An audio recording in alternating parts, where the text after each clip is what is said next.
এটা খুব আমাদের জন্য বেদনার এবং খুব খারাপ লাগার যে শিক্ষকরা প্রেস ক্লাবের সামনে এসে বসে থাকে তাদের দাবি আদায়ের জন্য, তাদের অধিকারের কথা বলার জন্য, এবং সেখানে আবার দেখা যায় অনেক সময় রাষ্ট্রীয়ভাবে আইন শৃঙ্খলা বাহিনী যে ভূমিকাটি নেয় সেখানে আক্রমণাত্মক বিভিন্ন ধরনের পরিস্থিতি দেখা যায়, গায়ে হাত তোলা থেকে শুরু করে। তো এই ঘটনাটা অমানবিক এবং এটা আসলে মেনে নেওয়ার মতো নয়।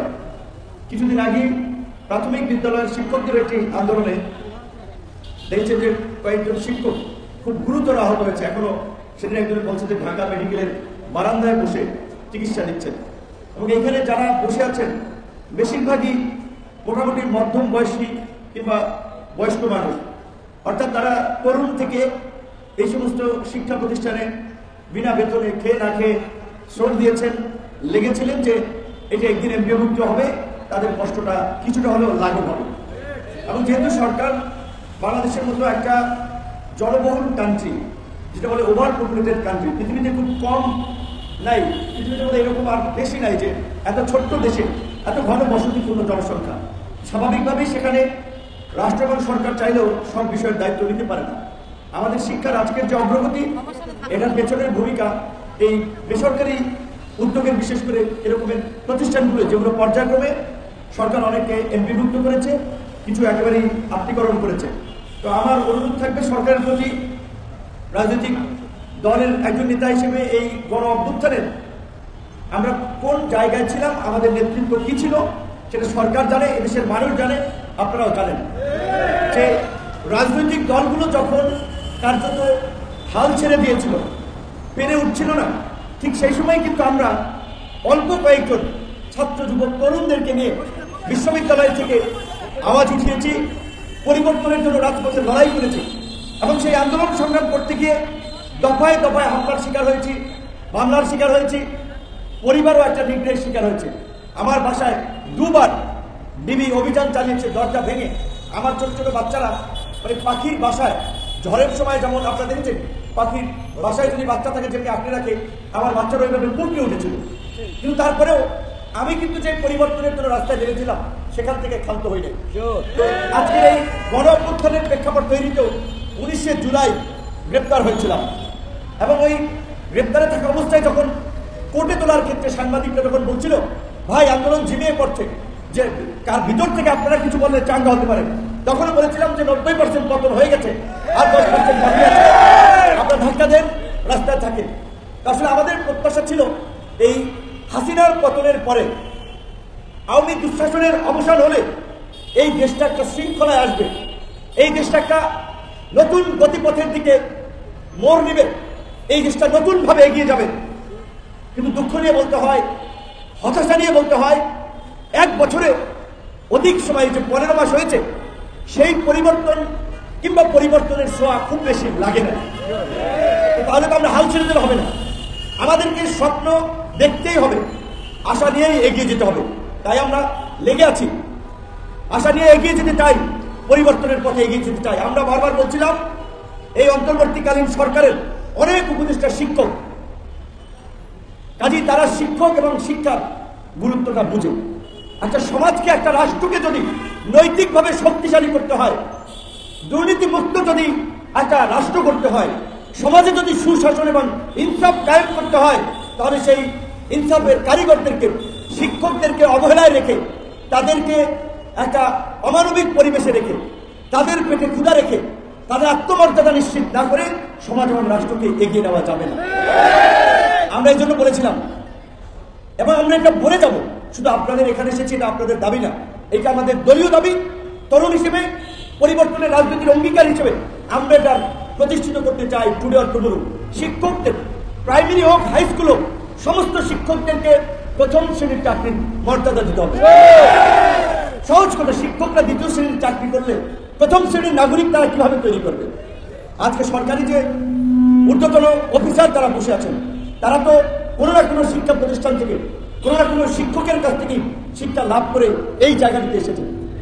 একজন সচিব কিংবা সেনা প্রধান, পুলিশ প্রধান, তাকে হাজার হাজার লাখ লাখ মানুষ স্যার বলেন, কিন্তু তারও তো একজন স্যার আছে। সচিব যদি প্রাইমারি শিক্ষক তার দপ্তরে যায়, সে তো তাকে স্যারই বলবে, তাকে তো সম্মান দেখাবে, বসার একটা উপযুক্ত জায়গা করে দেবে, এমনকি সেনা প্রধানও, প্রধানমন্ত্রীও। কাজী এই সকলের স্যার শিক্ষক, সুতরাং তাদের একটা মর্যাদা নিশ্চিত করাটা আমি মনে করি আমরা যে আগামীতে নতুন বাংলাদেশ বিনির্মাণ করতে চাই, আমরা যে একটা পরিবর্তন চাই এই সমাজে, ইনসাফের বাংলাদেশ গড়ে তুলতে চাই, বৈষম্যহীন রাষ্ট্র গড়ে তুলতে চাই, একটা উন্নত আধুনিক রাষ্ট্র, নৈতিক শক্তিতে বলিয়ান জাতি হিসেবে আমাদেরকে গড়ে তুলতে চাই, তার জন্য শিক্ষকদেরকে অবশ্যই গুরুত্ব দিতে হবে। শিক্ষকরা যদি কয়েকদিন পর পর আন্দোলনে তাদেরকে প্রেস ক্লাব বসে থাকা লাগে, হাইকোর্টের সামনে বসে থাকা লাগে, এবং একটা মিছিল করতে গিয়ে পুলিশের জল কামান, গরম পানি, টিয়ার গ্যাস এইগুলোর মধ্যে দিয়ে তাদেরকে যেতে হয়, তাহলে ওই শিক্ষকদের কাছে ছাত্ররা কতটুকু মরালিটি শিখবে? সেই ছাত্রদেরকেই তারা এই ভাঙা মন নিয়ে কতটুকু আসলে শিক্ষা দেবেন? আমাদের এইগুলো বলছি যে হতাশার জায়গাটা হচ্ছে এটা। ডক্টর মোহাম্মদ ইউনূস নিজেও কিন্তু চট্টগ্রাম বিশ্ববিদ্যালয়ে, পরে বোধহয় ঢাকা বিশ্ববিদ্যালয়ে পড়িয়েছেন, তিনি নিজেও একজন শিক্ষক। কাজেই আমাদের অন্তত প্রত্যাশা থাকবে যে শিক্ষক সমাজের প্রতিনিধি হিসেবে আমাদের যেটা দাবি, শিক্ষাকে পুরোপুরি আপনার সার্বজনীন করতে হবে এবং শিক্ষার ব্যয়ভার বিশেষ করে একটা নির্দিষ্ট লেভেল পর্যন্ত রাষ্ট্রকে দিতে হবে এবং সমস্ত শিক্ষা প্রতিষ্ঠানগুলোকে, বিশেষ করে বাংলাদেশের মধ্যে একটা ওভার পপুলেটেড কান্ট্রিতে সরকারিভাবে রাষ্ট্রীয়ভাবে দায় দায়িত্ব নিতে হবে। একই সাথে আরো একটা বিষয় যেটা আমরা দলীয় জায়গা থেকে আমরা বলে থাকি, অনেকে মনে করে সেটা হবে কি হবে না সেটা পরের বিষয়। আমরা যখন শেখ হাসিনার বিরুদ্ধে আন্দোলন করি তখন অনেকে আমাদের হাসি ঠাট্টা করেছে যে শেখ হাসিনার বড় বড় নেতারা এই কাইট হয়ে গেছে, তারা শেখ হাসিনার পতন ঘটাবে। এবং আমাদের সাথে যখন ঢাকার বাইরে কিছু লোক যখন কাজ করতেছিল, মুরব্বী মধ্যম বয়সী, তাদের অনেকে তুচ্ছতা ছিল করেছে, মেয়ে আপনার খাইয়ে কাম নেই, এই পোলাপানের সাথে এখন এই দলে আছেন।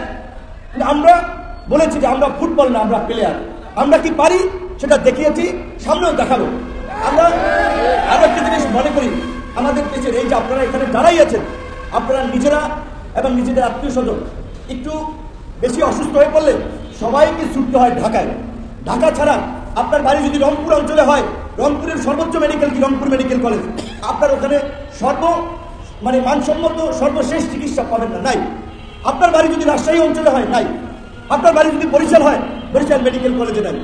অথচ এই বিভাগীয় পর্যায়ে যদি 10টা, 8টা বিভাগে যদি 8টা মেডিকেল কলেজ করে, হসপিটাল করে, এইখানে যদি সমস্ত চিকিৎসার আধুনিক ব্যবস্থাপনা নিশ্চিত করতো, তাহলে ওই রংপুরের মানুষকে ঢাকা আসতে হতো না, বরিশালের মানুষকে ঢাকা আসতে হতো না, চিটাগাংয়ের মানুষকে ঢাকা আসতে হতো না।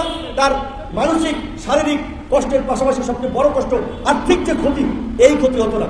এই জন্য আমরা বলেছি শিক্ষিত জাতি, নৈতিক শক্তিতে বলিয়ান জাতির পাশাপাশি আমাদেরকে আগামীতে একটি সুস্থ সবল জাতি গড়ে তোলার জন্য আমাদের স্বাস্থ্যকে সার্বজনীন করতে হবে। আমাদের বিভাগীয় পর্যায়ে আধুনিক হসপিটাল এবং মেডিকেল কলেজ নিশ্চিত করার মধ্যে দিয়ে চিকিৎসা সেবা মানুষের নিশ্চিত করতে হবে। আমার সাথে দুজন শিক্ষক আমার বাসায় গিয়েছিলেন, আমার এলাকার, তারা মূলত এসেছে গাড়িতে আস্তে আস্তে কথা বলছিলেন। তারা বলছিল যে আমাদের সর্বসাধারণে কয় টাকার কথা আপনি বলছিলেন?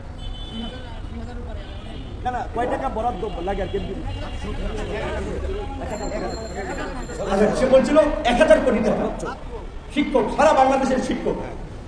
ধরেন যদি সরকার, এই সরকার অন্তর্বর্তী সরকার শিক্ষক সমাজের সমর্থনের কথা চিন্তা করে, এই কমন জায়গা থেকেও 1000 কোটি টাকা সরকারের জন্য কিছুই না।